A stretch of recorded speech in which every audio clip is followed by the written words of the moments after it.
దేవుని నామానికి స్తోత్రం.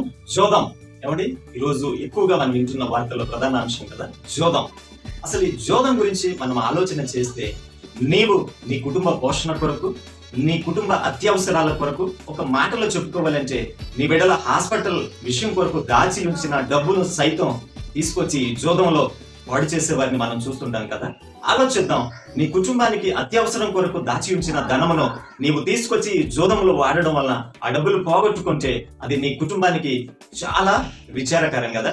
చాలా ఇబ్బంది నీ కుటుంబంలో ఆ డబ్బులు జోదంలో పోగొట్టుకోవడం.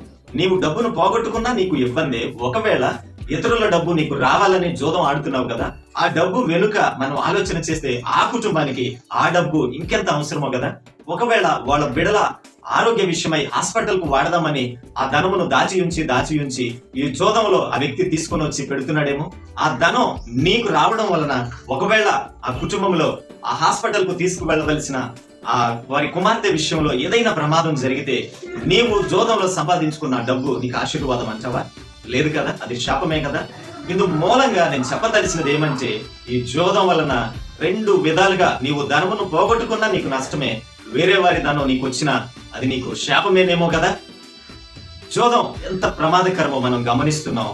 పరిశుద్ధ గ్రంథం తెలియపరుస్తుంది, పరుల సొమ్ము పాము వంటిది, నీ కష్టార్జితం నీకు ఆశీర్వాదకరంగా దేవుడు మార్చగలడు.